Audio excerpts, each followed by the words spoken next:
Thank you very much, Bernhard, and thanks to the organizers for giving me the opportunity to speak here. Good afternoon, everybody, or good morning, depending on where you are. I'd like to talk about understanding properties of scalar curvature via Dirac eigenvalues. And my talk will be structured as follows. So I will give an introduction and some history about Dirac estimates. And even if you are not interested in these Dirac eigenvalues per se, we will use those later to draw some entirely geometric conclusions. So I try to convince you that they are actually of some interest independently of pure spectral geometry. In the second part, I will recall the concept of hyperspherical radius and will present my main theorem. In the third part, I will give you a few applications of the main theorem, trying to convince you that the theorem is of interest. In the fourth part, I will talk about the proof of the theorem. And if time permits, I will add at the end another section of some scalar curvature properties, which are not related to Dirac eigenvalues, but which might round off my presentation. All right, so let's start with the first part, the introduction. The setup is as follows, and this will hold throughout my talk, and I won't repeat it later. So M will always denote a connected closed Riemannian spin manifold. It will be of dimension n, at least 2. And since it's spin, we can form its spinor bundle. That's a Hermitian vector bundle, which comes with a canonical connection. And we can form the Dirac operator acting on the sections of the spinor bundle. It's a first order elliptic self-adjoint differential operator. And its spectrum has the following properties. By self-adjointness, it's real. By compactness of the manifold, it is discrete. Since it's first order, it will be unbounded from above and below. The eigenvalues will all have finite multiplicities. And the last piece of notation here is lambda 1 of m. This will denote the smallest eigenvalue of d squared. So d squared is a positive operator, and unlike d, and so the smallest eigenvalue will be denoted by lambda 1. It can be 0 or it can be positive. So in other words, lambda 1, the square root of lambda 1 would be the absolute value of the eigenvalue of d of smallest absolute value. All right. And the fact that's so important and that you have seen a zillion times, I'm sure, is the Lichnerowitz formula. It relates the Dirac operator, or rather its square, to another Laplace type operator, which comes directly from the connection, the rough Laplacian coming from the connection, this nabla star, nabla star. And these are two Laplace type operators, both d squared and nabla star nabla, and they differ by a zero order term, which is given by the scalar curvature. So multiplication by 1/4 times scalar curvature is the difference, the zero order term. And this is really the reason why the Dirac operator works so well to study scalar curvature. Now, from this formula, you can directly deduce an eigenvalue estimate. Since d star nabla is a positive operator, you can estimate the whole thing by the infimum or the minimum of the scalar curvature. So you would directly arrive at this eigenvalue estimate for the Dirac operator. However, this estimate, which is only of interest if the scalar curvature is positive, of course, this is never sharp if scalar curvature is positive. And the reason is that if it was sharp, then the term that you threw away and estimated by 0, this nabla star nabla term, would have to be, when you insert an eigenfunction, an eigenspinor, would have to be equal to 0. And this would imply that your eigenspinor is actually parallel. And if you have a parallel spinor, then it follows that the manifold is Ricci flat, and so in particular scalar flat. So for positive scalar curvature, where this estimate a priori does make sense, it's never sharp. And it was Thomas Friedrich who found the right estimate in some sense. So it looks similar to the naive estimate that we saw in the corollary. The only difference is an additional factor of n over n minus 1. N is the dimension of the manifold. So this is larger than 1. A tiny little bit larger than 1. And this is the right estimate, and it's sharp. And in fact, the proof of this estimate is not very different from the proof of the naive estimate, you have to just look at a modified Lichner-Ritz formula, and you do the same integration by parts thing that you do with the naive estimate, and then you arrive at this estimate, which, however, is sharp. And you can also characterize the equality case. The equality case, so equality in this Friedrich estimate holds if and only if the manifold admits a so-called killing spinner, non-trivial killing spinner. That's a spinor field that satisfies an equation like this. The derivative of the field in the direction of some vector is the same as a certain constant times the vector Clifford multiplied with the spinor. And this constant is related to the dimension and the eigenvalue of the Dirac operator. And basically, you could consider the difference of the left-hand side and the right-hand side as a modified connection. And then what you would do is you would derive a Lichner-Ritz formula where you replace this term by the nabla star nabla of the modified connection, and then you get a few extra terms, and then you throw out that one, and this will not waste too much, and you get this sharp estimate by Thomas Friedrich. So that's the equality case. And in fact, when does this now hold? When do manifolds admit killing spinors? There are some standard examples, for example, round spheres, spheres of constant curvature, admit killing spinors. In fact, they admit a lot of killing spinors. The spinor bundle of the sphere can be trivialized by killing spinors. Also note here, there is two possibilities for this constant alpha because there's a condition only on alpha squared. So you can replace alpha by negative alpha. And in the case of the round sphere, the spinor bundle can be trivialized by both kinds of killing spinors for alpha and negative alpha.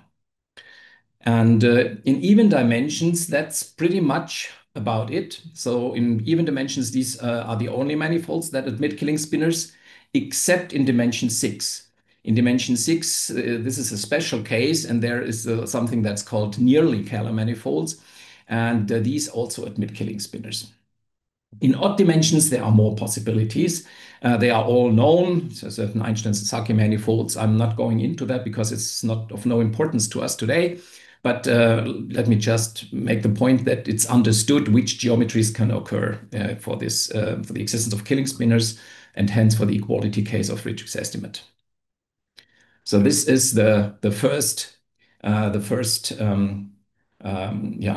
is the first lower eigenvalue estimate, sharp estimate in terms of scalar curvature. Now, the second lower bound that I want to talk about is based on the Yamabe invariant. And so let's recall the Yamabe constant of a closed Riemannian manifold, y of m. You take the total scalar curvature of any metric which is conformally equivalent to your given metric. So you will in the end take an infimum over all metrics in a given conformal class. You take the total integral of the scalar curvature and you normalize it by the volume, where the power here is chosen in such a way that the whole thing gets invariant under rescalings of the metric. And then the infimum of that is the Yamabe constant. And this can also be used to estimate the first Dirac eigenvalue. That's a theorem by Usama Ijazi. And you see this estimate is actually very similar to Friedrich's estimate. So you have the same factor 1/4 here. You have the same n on n-1 here. And the minimum of the scalar curvature is replaced by the Yamabe constant, suitably normalized by the volume. And the proof of that theorem is also kind of similar to Friedrich's proof. It uses a Bochner technique like Friedrich's proof, the Weizenberg or Lichner-Ritz formula, plus the nice conformal behavior of the Dirac operator under conformal changes of the metrics. So if you conformally change the metric, you have a nice formula relating the two Dirac operators, and that can be used. If you combine the two things, you will get to this eigenvalue estimate. The equality case is the same as for Friedrich's estimate. So that's the second lower bound. It's the first one by Friedrich in terms of scalar curvature, the second one in terms of the Yamabe constant. And here's a third one, and that's built on the concept of fill-ins. So let me explain the setup. We are given ourselves a smooth function m on the manifold. And now we say a spin fill-in of the pair manifold in this function is a pair where X is a manifold with boundary one dimension higher. So it's a compact Riemannian spin manifold with boundary. And the phi is a spin preserving isometry between from M to the boundary of X in such a way that this function H corresponds to the mean curvature of the boundary of X, which is M under this identification. And my convention for mean curvature will be it's the unnormalized mean curvature. So that unit balls in Rn, in Euclidean Rn, will have mean curvature n minus 1. So that's the convention. All right, so that's the concept of a spin fill-in. And now the eigenvalue estimate due to Ijasi, Montiel, and Zhang says the following. If your manifold admits a spin fill-in of non-negative scalar curvature, then you have a lower bound for the Dirac eigenvalue of M, of the boundary of the fill-in, in terms of the mean curvature. So it's bounded from below by 1/2 times the mean curvature of that fill-in. And you can also say something in the equality case. The proof here is quite different from the proofs of the previous two estimates. Here, what you do is you solve certain boundary value problems on your fill-in. So you solve a boundary value problem for the Dirac operator. You look for a harmonic spinner on the fill-in where with certain APS, Atiyah-Petori-Singer kind boundary conditions which relate to the eigenvalue of the boundary, which is M. And from there, you can do then you can use Lichner's formula for manifolds with boundary in a way and get to this estimate. But this requires some analytic considerations to make sure that this boundary value problem actually has non-trivial solutions. All right. And what can we say if we have equality? Well, in this case, we can deduce that the fill-in must have vanishing Ricci curvature. In particular, the scalar curvature must then also be 0. And this mean curvature is constant. So that's in the theorem by Ijasi, Montiel, and Zhang. Okay. The fact that this Ricci curvature vanishes comes from the fact that the harmonic spinners that you constructed on your fill-in, then in the equality case turns out to be parallel. And therefore, if you have a parallel spinner, then the manifold must be Ricci flat. All right, and there is a modification of that theorem, which is due to Ijasi, Montiel, and Roldan, 2 years after the first one. And here we look at a similar situation, except that we replace the lower bound 0 of the scalar curvature by a negative lower bound. And I normalize this negative lower bound in such a way that I get the scalar curvature of hyperbolic n+1 space. And in that case, we get an eigenvalue estimate where you replace the minimum of the mean curvature that you had in the flat case or in the 0 non-negative case. You can replace it by this minimum of this expression.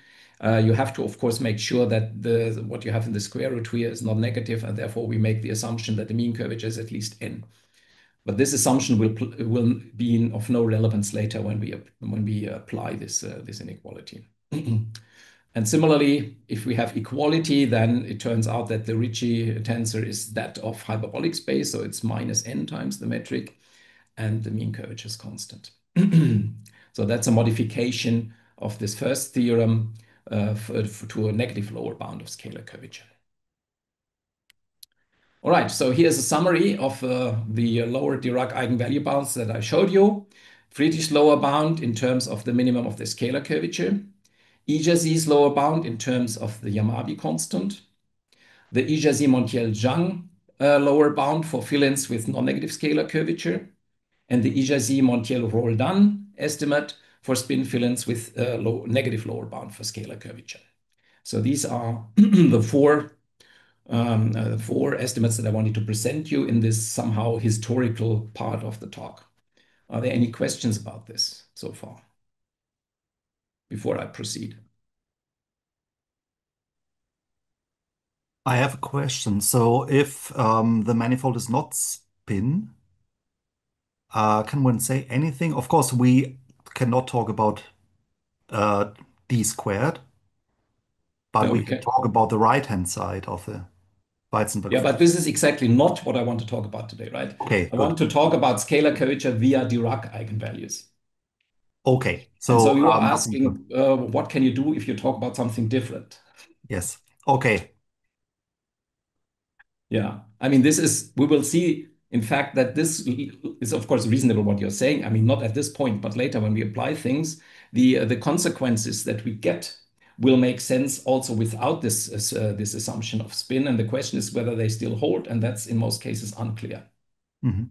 Okay, thank you. We'll see this as we move along. Any other questions? Not right now. Just little remark, you never mentioned Schrödinger, who actually was the first to write down the Lichner-Roche formula.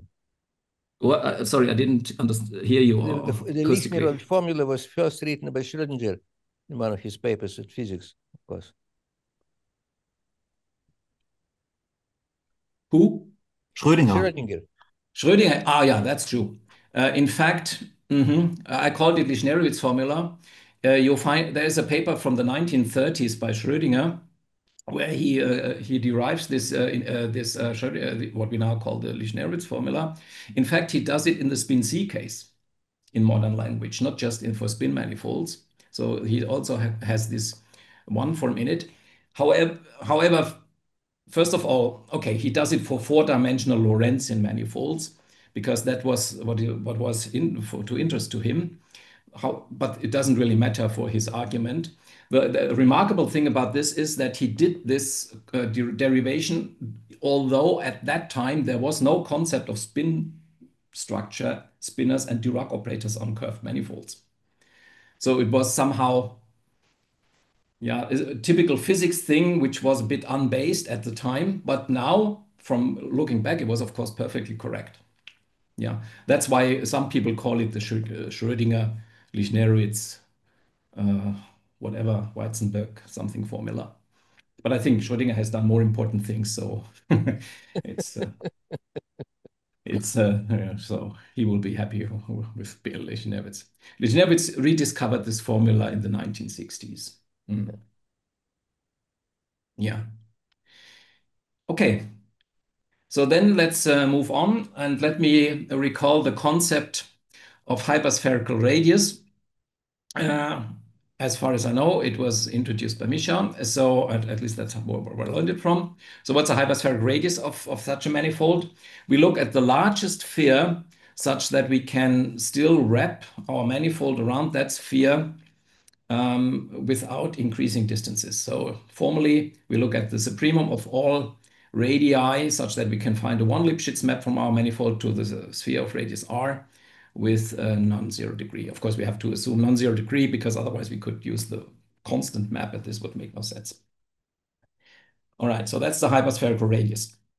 And there are some properties that we can directly derive from the definition. First of all, the supremum is actually a maximum, but the maximum is not necessarily attained by a smooth f.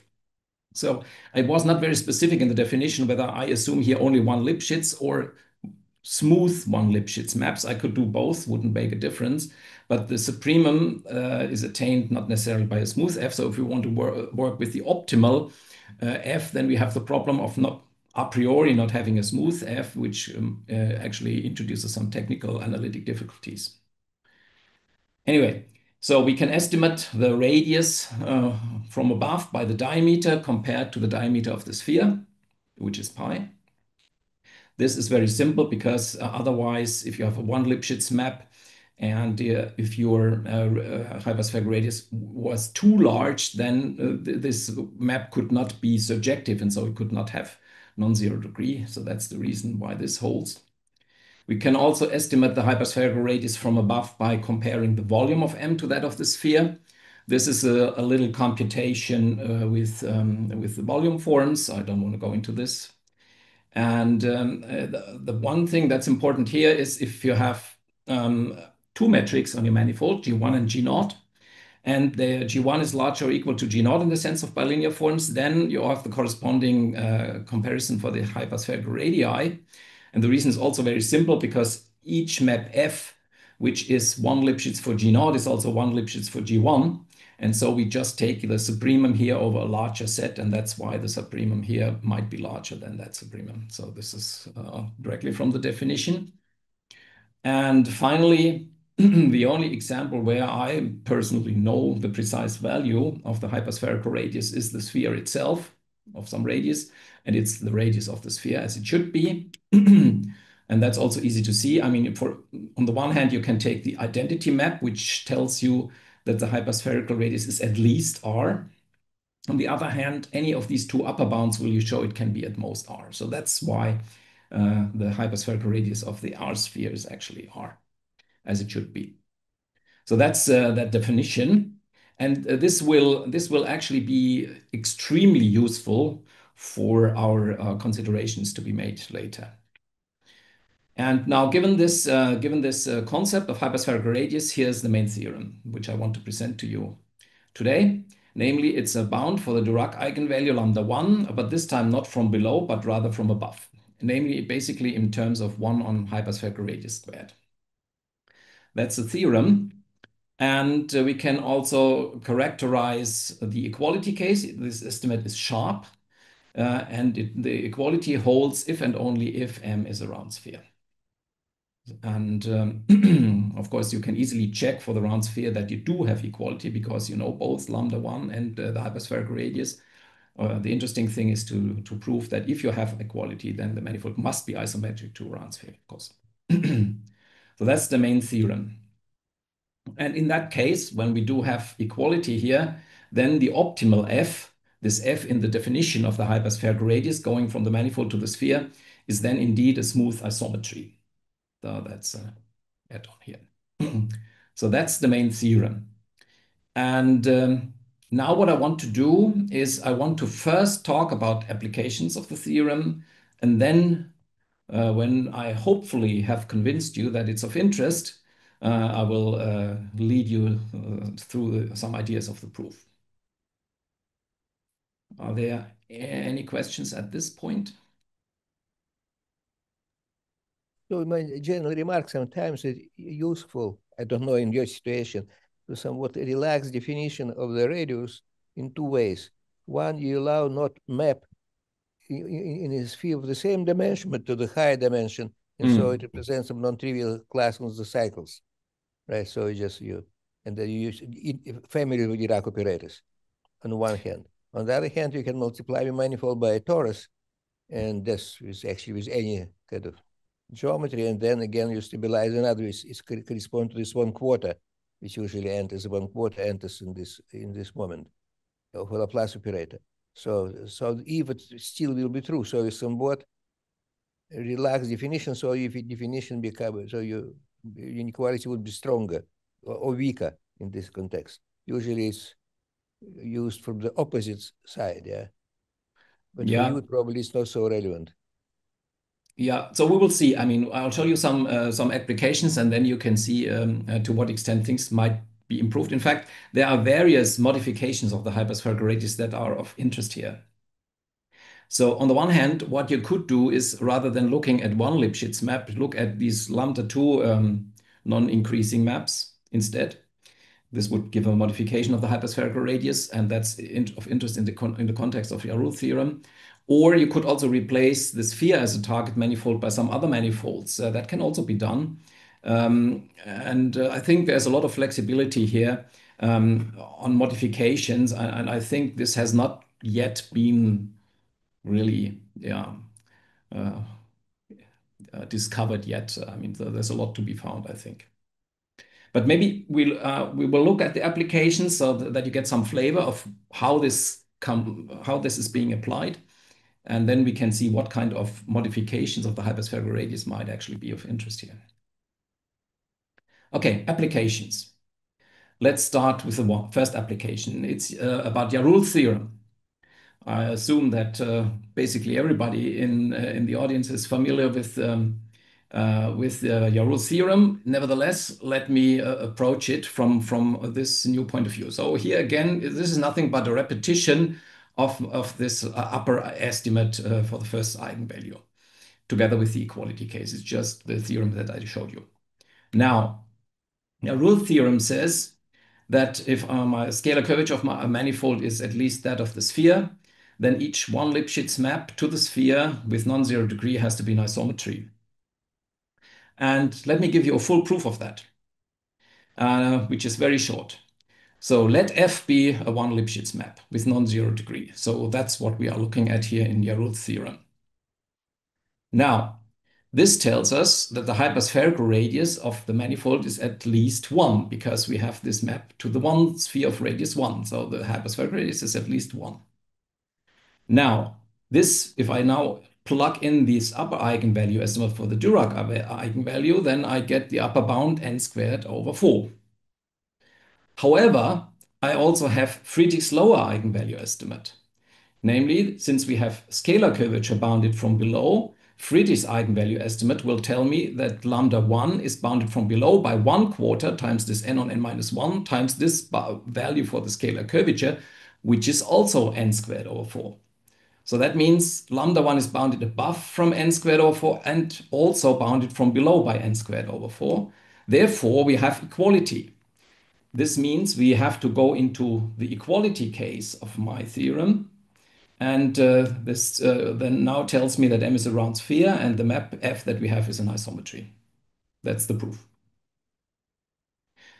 I think this already shows that there is some real non-trivial information contained in these eigenvalue estimates. Even if I'm not interested in the eigenvalues as such, they come up here as very, very nice tools. This was application number 1. Here's application number 2. It's nowadays known under the name Geroch's conjecture, although I could not find any hint in the literature that Geroch ever conjectured this, but nevertheless, let's call it Geroch's conjecture. So what is it about? Well, let me recall that a manifold is enlargeable. Now I can formulate this in terms of the hyperspherical radius. If for each large constant there exists a finite covering, say m hat over m, such that the hyperspherical radius of this covering space is at least r. So by passing to finite covers, I can make the hyperspherical radius as large as I like. And an example is the torus. Right? So if you start with the torus, you can find finite covers of the torus, which are again tori, which have very large fundamental domains, which can be wrapped around large spheres with a one Lipschitz map. And so the torus is certainly an example of this. One should also mention that since M is compact, this enlargeability does not depend on the metric. As formulated here, it does, because we are looking at the hyperspherical radius of the manifold M hat, which carries the pullback metric of M, and it's defined in terms of a metric. But if you have any two metrics on M, they can be estimated against each other. And so whether or not I can make this hyperspherical radius as large as I want, this does not depend on the choice of metric. So it's really a property of the underlying manifold. And the torus is the prime example. And Geroch's conjecture, or what we now call Geroch's conjecture, says that the torus does not admit a positive scalar curvature metric, which cannot be directly obtained from index theoretic arguments. All right. And here's the theorem. If M is a largeable manifold, then it does not a metric with positive scalar curvature. So in particular, the torus does not. Let me give a complete proof of that theorem too. So how can we do that? So let's assume that we have a positive scalar curvature metric on M. So then by compactness, it has a positive lower bound S naught. But that means that if I look at any of these finite covers in this enlargeability condition, then it will have the same lower bound because it's just a pullback metric. So therefore, the first eigenvalue of this covering space will, by Friedrich's estimate, be bounded always by this fixed term, which does not depend on which covering I was taking, by this positive lower bound. On the other hand, we have this upper eigenvalue estimate, that's my main theorem, in terms of 1 on radius, hyperspherical radius squared, but the hyperspherical radius can be made as large as you want, so it's bounded by n squared over r squared, where r can be made as large as you want. So you can let r go to infinity, then this upper bound will go to 0. On the other hand, you have a positive lower bound, and that's a contradiction. In this case, in order to get this Geroch conjecture, you don't even need the equality case in my theorem. Here, for this argument, you only need the estimate. Whereas for the Llarull theorem, we needed the equality case, the characterization of equality, which is actually the harder part of the theorem. So this is application number 2. Here's the third application, and this relates to things that you can find in the 4 lecture notes by Misha, and which is the following thing. So suppose we have a spin fill-in of our manifold. With the spin fill-in has non-negative scalar curvature. And then let's look at the square of lambda 1. On the one hand, we have this Montiel-Jean estimate a lower estimate in terms of the mean curvature. And on the other hand, you have the upper bound in terms of hyperspherical radius. So if you combine the two, this gives us that the minimum of the mean curvature is bounded from above by n on the hyperspherical radius. So directly we have at least the minimum of the mean curvature cannot be made arbitrarily large by choosing suitable spin fill-ins of non-negative scalar curvature. And now let's see the equality case. If equality holds, then we have equality in both cases here. So in particular, we have equality in my upper estimate. So we already know that the manifold must be isometric to a sphere of some radius. And by the equality consideration in the Montiel-Jean estimate, we know that the fill-in has actually vanishing Ricci curvature. And the mean curvature is in fact then constant. It must be this value. And now we can either invoke Schitam's result that says in this condition X must be Euclidean ball, or we could also argue without that by looking at how Montiel-Jean proved their lower estimate. I remember I told you that this is done by solving certain boundary value problems. And if you are in the equality case, if you have solutions, then these solutions turn out to be parallel spinners. But if you already know that the boundary manifold is a sphere, then you know actually they can conclude that you have lots of these solutions. So you have a lot of parallel spinners, and then you can also conclude that the manifold is flat. So you don't have to invoke Schitam here. So this proves this theorem where the equality is contained in the 4 lectures.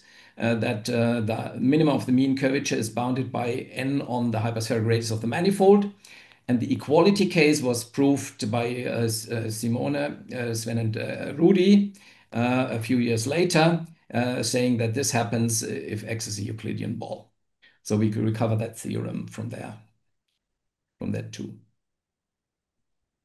Okay, so that's the third application.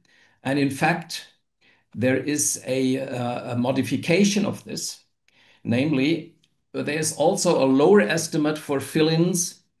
As I told you, this is this Montiel-Roldan theorem when you have negative lower bound for scalar curvature.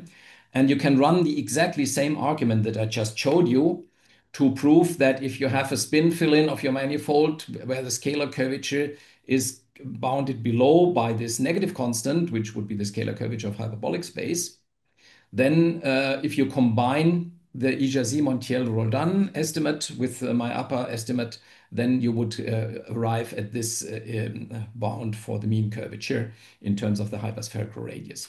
And again, it's sharp, and equality holds if and only if X is a hyperbolic ball rather than a Euclidean ball. And the boundary is a round sphere. And you may have seen that 2 days ago, there was a paper on the archive by 3 authors where they actually precisely proved that. Basically what they did, they reproved the Montiel-Roldan eigenvalue estimate.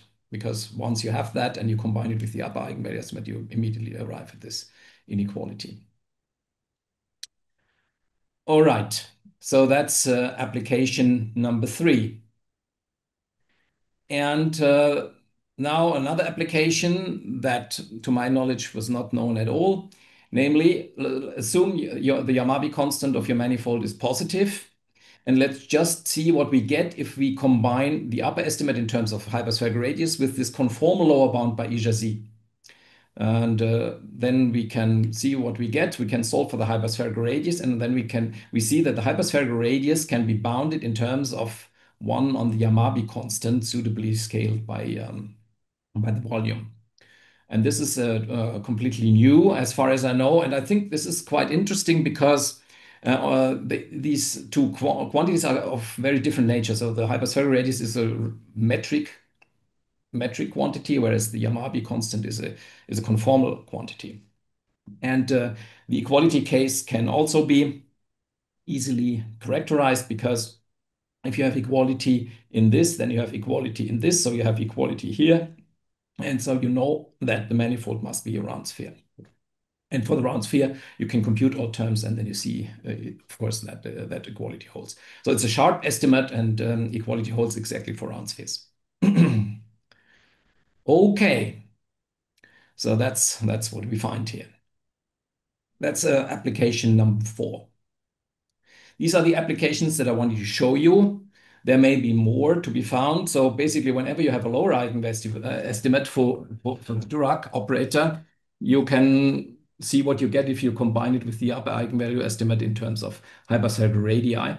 There are a few more applications which concern manifolds with special holonomy and Kähler manifolds also, because for them one has refinements of Friedrich's lower eigenvalue estimates with beta constants in front. And of course, then you can check, then you can get better estimates of the hyperspherical radius rather than for generic manifolds. However, these estimates will never be sharp, because sharpness would imply that the manifold is a sphere, and the sphere is never an example of these manifolds like Kähler, or quaternionic Kähler is one example, or manifolds with parallel one form. These are the manifolds for which one has improved estimates. But the manifold, the sphere, which would be the equality case, does not belong to those classes of manifolds. So this is not, these applications are not optimal inequalities. All right, so maybe before I continue with the proof, are there questions about the applications, perhaps?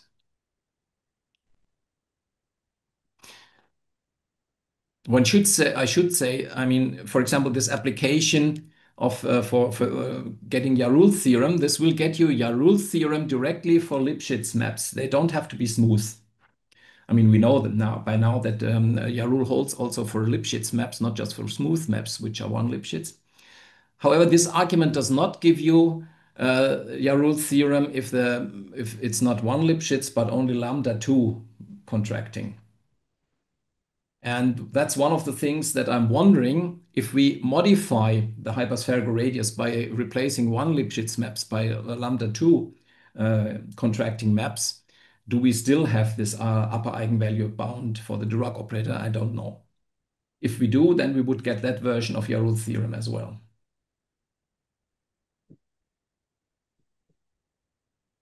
Okay.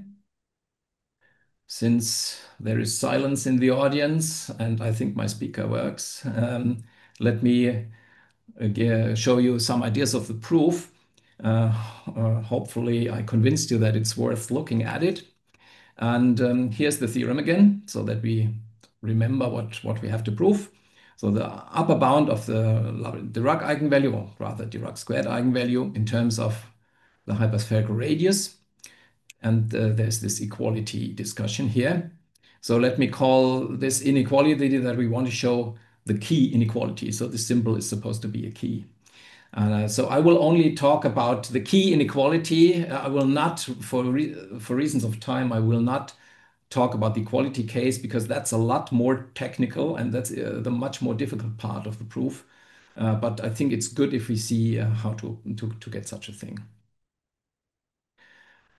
Okay, now the proof is in various steps. So let's start with step 1, and let's do some preparation. So let's start with a map from M to the sphere. I can look at one Lipschitz map to the sphere of radius r, or equivalently, I can look at maps to the unit sphere, but then there are 1 on r Lipschitz. So it's just a rescaling. So let's look at such a map. Let's suppose it's smooth, but then it cannot possibly, perhaps does not realize the hyperspherical radius, but let's say it realizes the hyperspherical radius up to an arbitrarily small error. That we can certainly do. I could also directly work with the optimal f, which then would possibly only be Lipschitz, but this would create additional technical problems which I want to avoid for this presentation. And of course, I show that the degree is non-zero. Now we want to show that lambda 1 is bounded by n squared over 4r squared, where r is almost the hyperspherical radius. And then you can, in the end, let epsilon tend to 0 and you get the estimate that you want. So that's what we need to show. We have this f, which is 1 on r Lipschitz of non-zero degree, and then we need to come up to this eigenvalue estimate. Okay, how can we do that? And to do that, I consider a one parameter family of connections on the spinor bundle of the unit sphere. So Sn is the unit sphere, sigma is the spinor bundle, and there's the following one parameter family, depending on a parameter S, which goes from -1/2 to +1/2. And it's defined by taking the usual Levi-Civita connection on spinors, and I add this term that we have seen in the killing spinor equation. So that's a constant times the vector Clifford multiplied with psi. If I put S equal to 0, then I just have the usual Levi-Civita connection in spinors. If I put S to these extreme values, -1/2 or +1/2, the being parallel with respect to nabla S is exactly the killing spinor equation for the killing spinors that we have on the sphere. So this is the one parameter family of connections that I will have to consider. Now, as I told you earlier, the spinor bundle of the sphere is trivial, and it can actually be trivialized by nabla +1/2 flat sections, killing spinors for that constant, but also by nabla -1/2 flat sections, killing spinors for the opposite factor. Both can be used to trivialize the spinor bundle of the sphere. And that's something we need to keep in mind. Okay. Now, what can we do with this? Now, what I'm doing is I look at the twisted Dirac operator that I obtain from pulling back the spinor bundle from the sphere.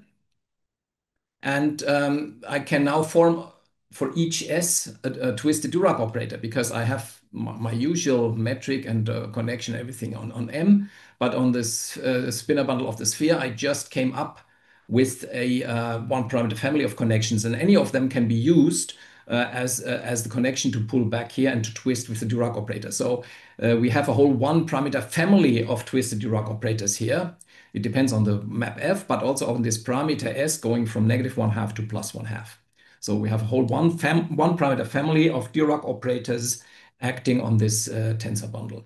And in fact, if we look at the original Dirac operator, the untwisted Dirac operator of M, or if we look at the one which is twisted for the value +1/2 or -1/2, they actually have the same eigenvalues, because remember that this spinor bundle is trivialized by nabla 1/2 flat parallel sections, and also by nabla -1/2 parallel sections.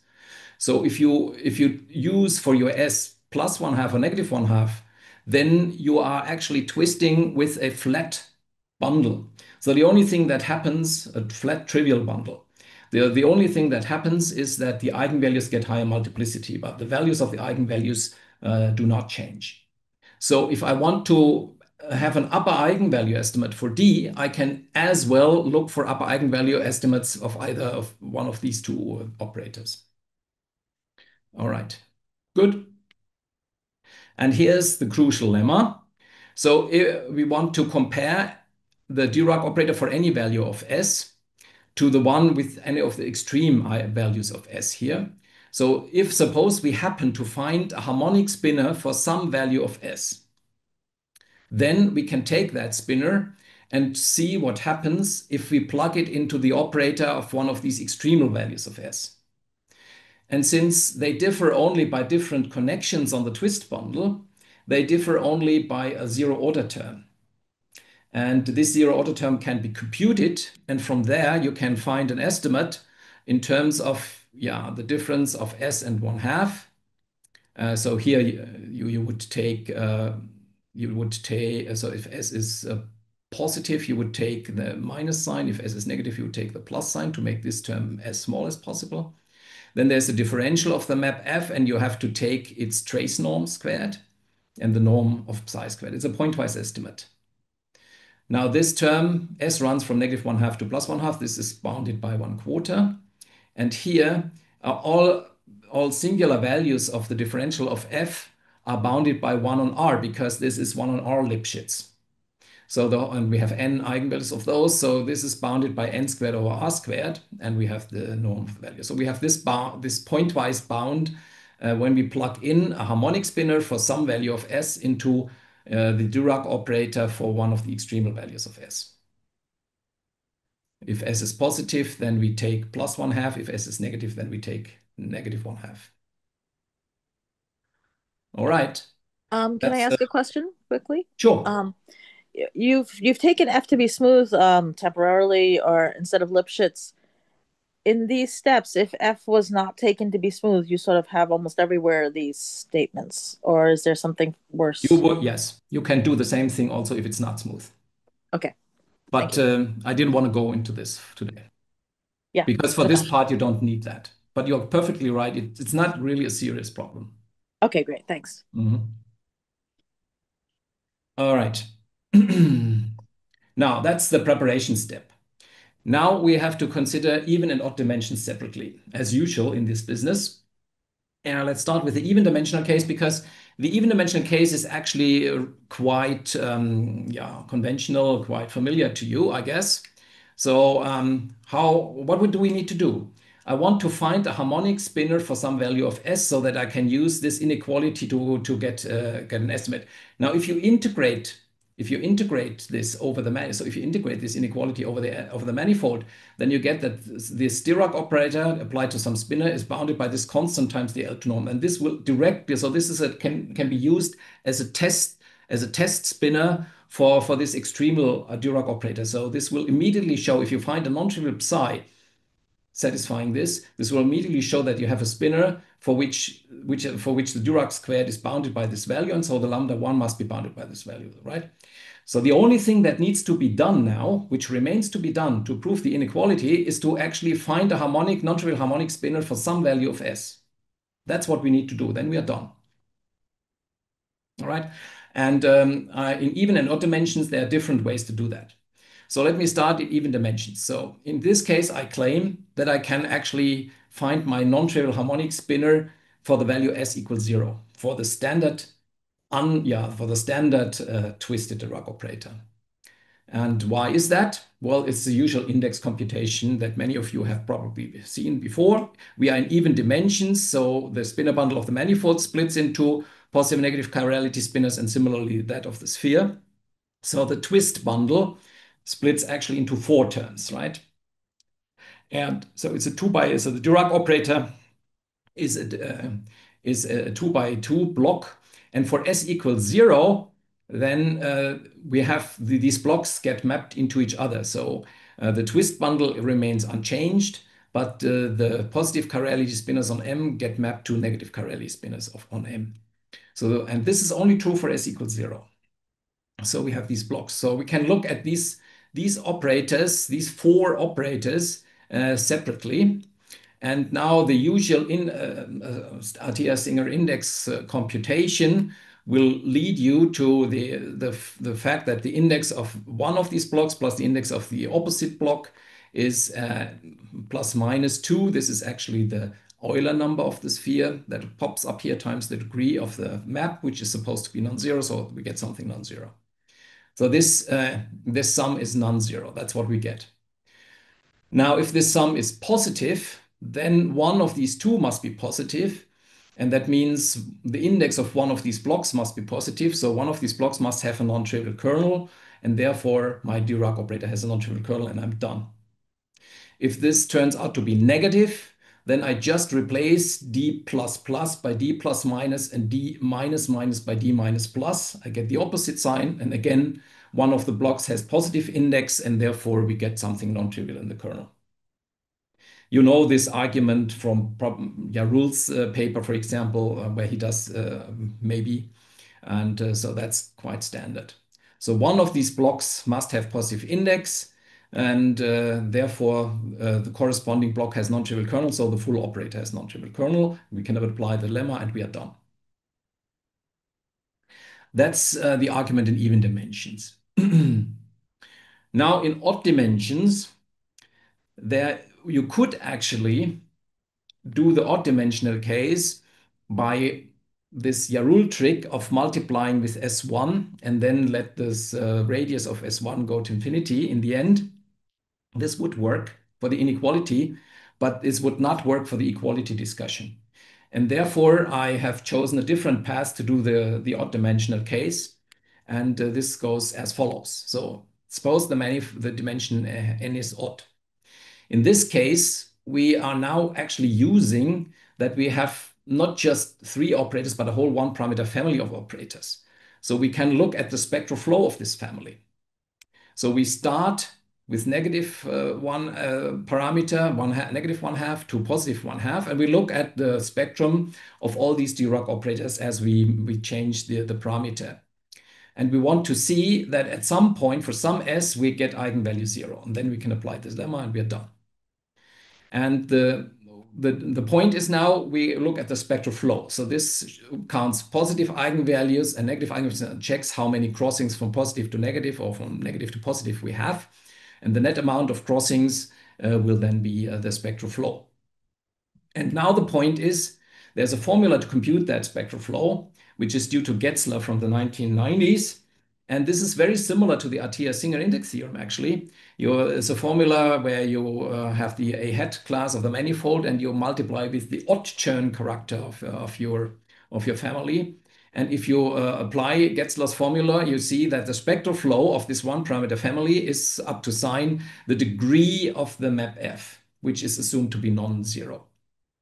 However, if the spectral flow is non-zero, then at some point we must have a crossing, and therefore we must have an S with a non-trivial kernel, and then we again can apply the lemma and we are done.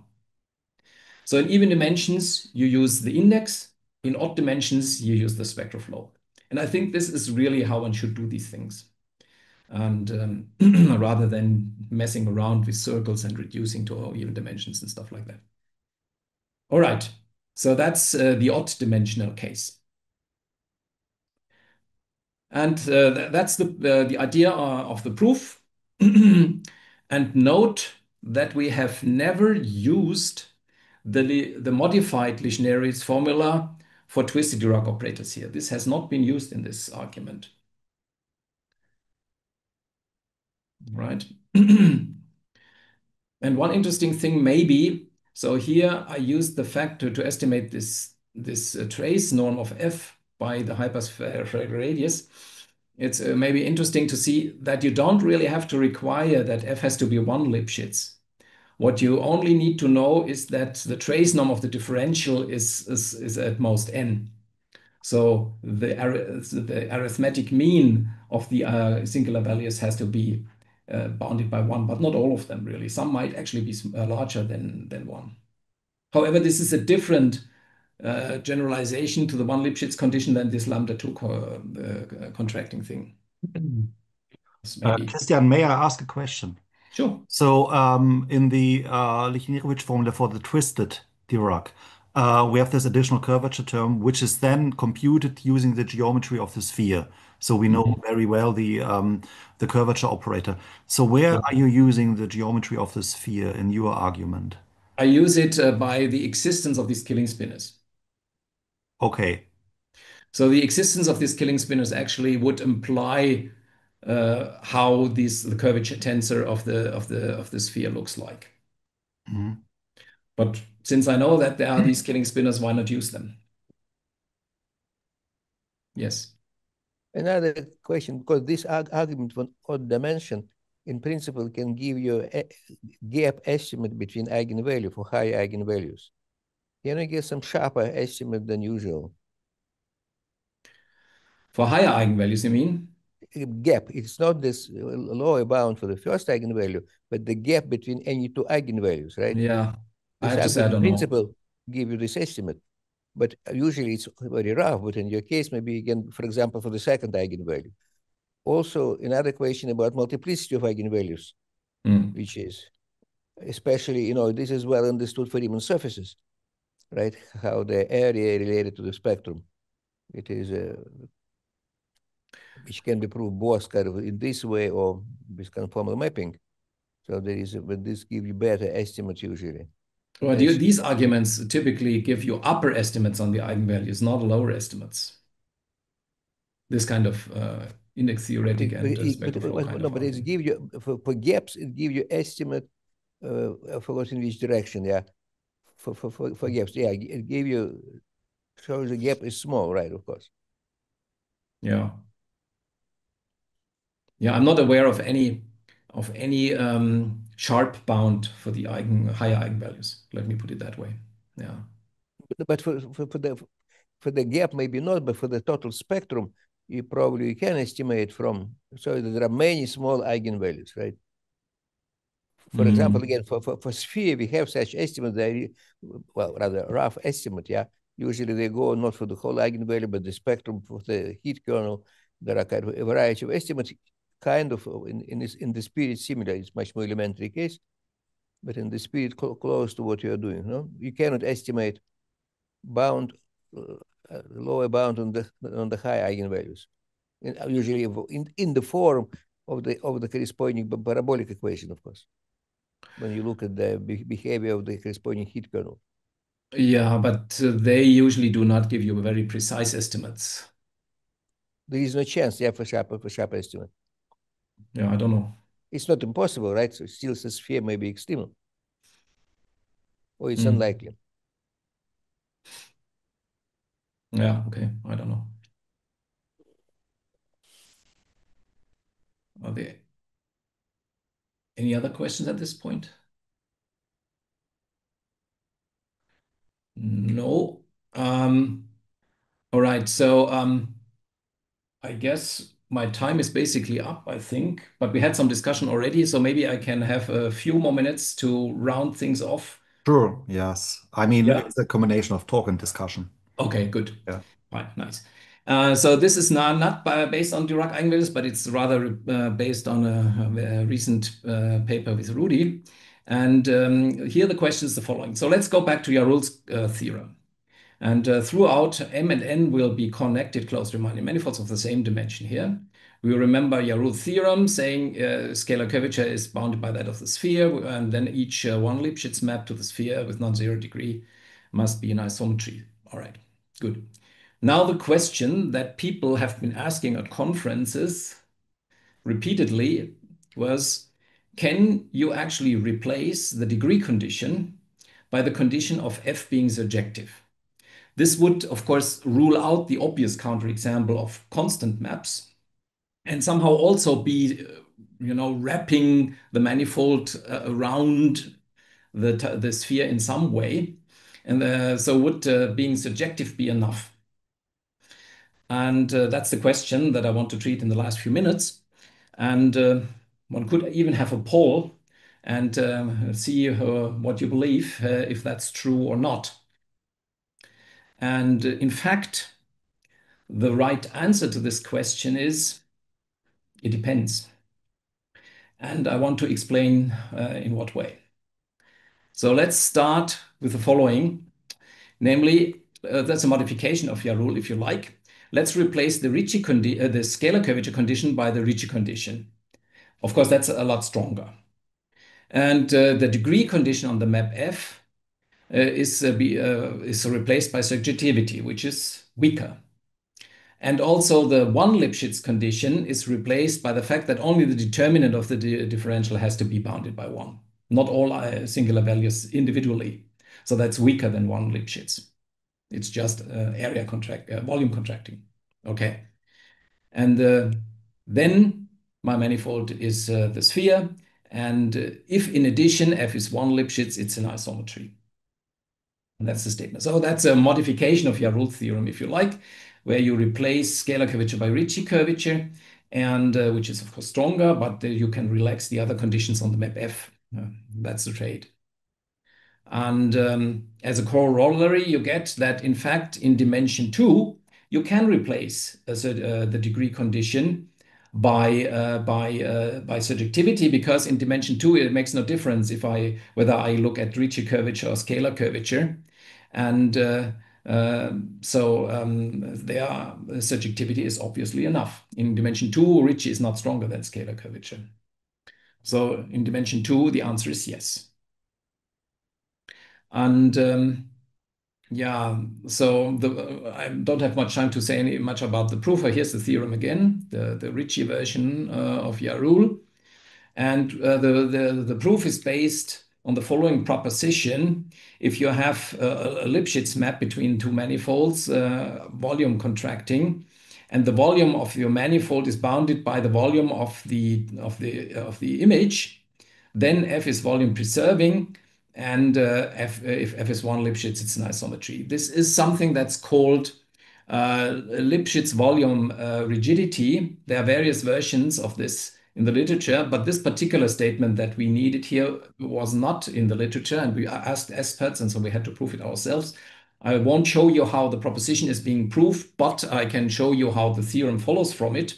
Namely, so we have this Lipschitz map to the sphere, and now the volume of the manifold is bounded by the volume of the sphere of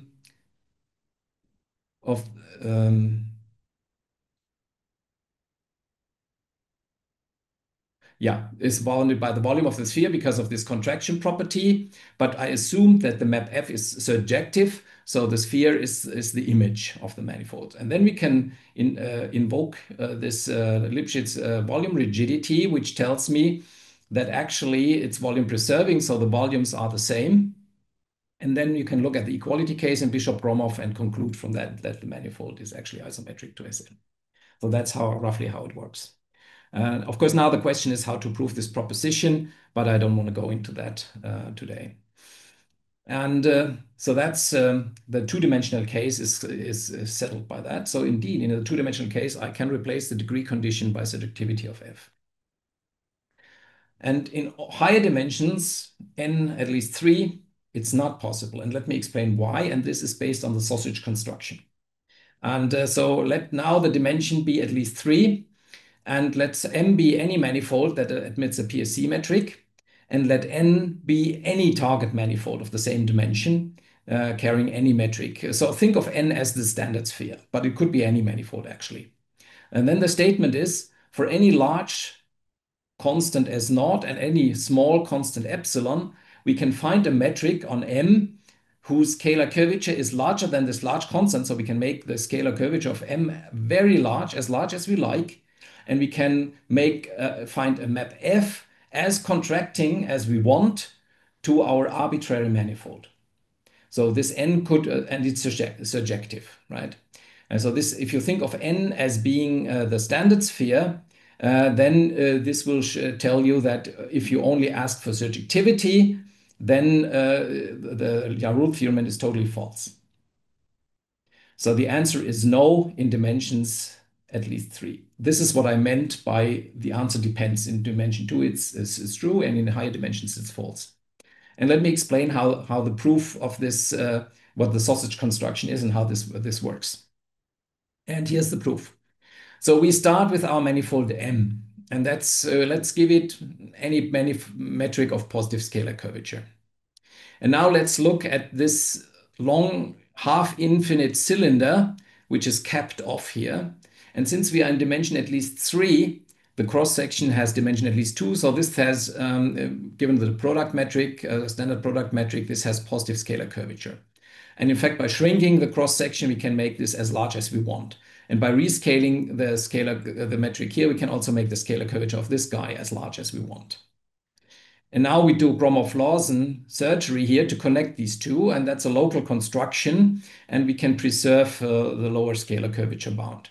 And so what we now find is, again, topologically, the original manifold with this half-infinite cylinder. So topologically, is just the manifold with one point removed. But now this whole thing carries a positive scalar curvature metric with very large scalar curvature, let's say. And then in order to get back to topologically to our original manifold, we can cap this off at the other end, but we can make the sausage that we added here as long as we like, right? So this we are totally free to make this as long as we like, and the scalar curvature of the total thing as large as we like. So that's the construction of the metric on the manifold M. And now I'm claiming, so this is the manifold M, constructed the manifold. Now I have to construct the map to my arbitrary manifold, which has to be very contracting. Okay, that's what's missing. And this goes like this. So we look at a curve in my arbitrary manifold, which is epsilon thin, and then we map this manifold to that target manifold by mapping the topologically non-trivial part to one point, and then this sausage has to be thought very long, so it's wrapped around the manifold so such that it covers the whole manifold. Since I can make L as large as I want, I can do that, and I can make this as shrinking as I want because I can compensate for anything that I'm missing by making it longer. And this is how the construction works. I think this explains the proof without any formula, really. And that's what I wanted to tell you. Thank you much for your attention. Yeah, thank you very much for this very beautiful talk, very instructive. And okay, so there are some applause. Thank you, guys. That's interesting. Yeah, great. Yeah, absolutely. Fantastic clarity and very beautiful. Yeah.